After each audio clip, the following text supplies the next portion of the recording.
ವಾಪಸ್ ಕೊಟ್ಟಿರೋ ಕಾರಣಕ್ಕೋಸ್ಕರ ಈಗ ತಪ್ಪು ಮಾಡಿದ್ರೆ ಹಂಗಾಗಿ ವಾಪಸ್ ಕೊಟ್ಟಿದ್ದೀವಿ ಅಂತ ಮೆಸೇಜ್ ಕೊಟ್ಟಿದ್ದಾರೆ ಅನ್ನೋ ಮಾತನ್ನ ಹೇಳ್ತಾ ಇದ್ದಾರೆ ಬಿಜೆಪಿ ಮತ್ತು ಜೆಡಿಎಸ್.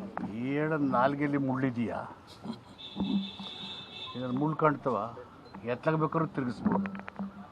ಅದರ ಕಾನ್ಸಿಯಸ್ ಒಂದು ಇರ್ತದಲ್ಲ, ಆತ್ಮಸಾಕ್ಷಿ ಅನ್ನೋದೊಂದು ಇರುತ್ತಲ್ಲ, ಸೊ ಅದು ಇಂಪಾರ್ಟೆಂಟ್. ಅಲ್ಲಿ ಮೊದಲೇ ಕೊಡ್ಬೋಯ್ತು. ಹಂಗೆ ಆತ್ಮಸಾಕ್ಷಿ ಇದ್ರೆ ಇಡೀ ಪ್ರಕರಣ ಲೋಕಾಯುಕ್ತ ಪ್ರಕರಣ ದಾಖಲಿಸೋ ಮೊದಲೇ ಕಾನ್ಸಿಯಸ್ ಬರ್ತಿರ್ಬೋದು ಸರ್. ಹಂಗಿದ್ರೆ ಈ ಥರ ರಾಜಕೀಯ ಗದಾಪ್ರಹಾರ ದಿಲ್ಲಿಯಿಂದ ರಾಜಭವನದಿಂದ ಇಲ್ಲಿ ತನಕ ಮಾಡೋದು ಗೊತ್ತಿಲ್ವಲ್ಲ. ಏನಾದ್ರು ತಪ್ಪಾದ ತಕ್ಷಣ ಸರ್ಕಾರನ ಕಿತ್ತಾಕ್ಬಿಡಿನಲ್ಲಿ ಅವ್ರು ಕೊಟ್ಟೋಯ್ತಾರ, ಅಡ್ಮಿನಿಸ್ಟ್ರೇಟಿವ್ ಲ್ಯಾಬ್ಸ್ ಆಗ್ತಷ್ಟೇ ಮಾಡಿಬಿಡ್ತಾರ, ಮಾಡಿದಾರ ಇತಿಹಾಸದಲ್ಲಿ?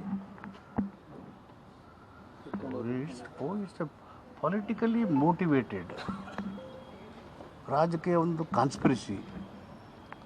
ಒಂಚೂರು ನೋವಾಗಲ್ವಾ?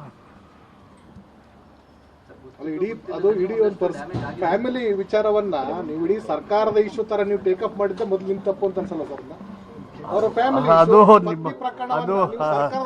ಅದು ನಿಮ್ಮ ಅಭಿಪ್ರಾಯ, ಪರ್ಸೆಪ್ಷನ್ ನಿಮ್ಮದು. ಅದು Siddaramaiah is A chief minister, is running the government, is heading the Congress government.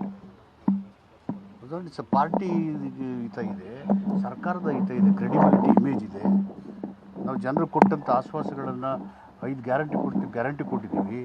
1,32,00,000 ಜನ ಯಾರಿಗೆ ಮಾಸಿಕ ಆದಾಯ ಇರಲಿಲ್ವೋ ಆ ಜನರಿಗೆ ಮಾಸಿಕ ಆದಾಯ ಬರುತ್ತಲ್ಲಿ ಬೇಸಿಕ್ ಯೂನಿವರ್ಸಲ್ ಇನ್ಕಮ್ ಬರೋ ಥರ ತಗೊಂಡು ಈ ಐತಿಹಾಸಿಕ ನಿರ್ಧಾರಗಳು ಜನಸಾಮಾನ್ಯ ಪರ ಇಷ್ಟೆಲ್ಲ ಮಾಡಿ ನಾವು ಏಕಾಏಕಿ ರಾಜಕೀಯ ಗದಾಪ್ರಹಾರ ಮಾಡಿದ್ರೆ ಯಾವುದೋ ಚುನಾವಣೆಗಳನ್ನು ಗಮನದಲ್ಲಿಟ್ಕೊಂಡು ನೆಲಮಂಗಲದ ಗಲಾಟಿನ ಹರಿಯಾಣದಲ್ಲಿ ಮಾತಾಡ್ತಾರೆ, ಮಹಾರಾಷ್ಟ್ರದಲ್ಲಿ ಮಾತಾಡ್ತಾರೆ, ಜಮ್ಮು ಕಾಶ್ಮೀರ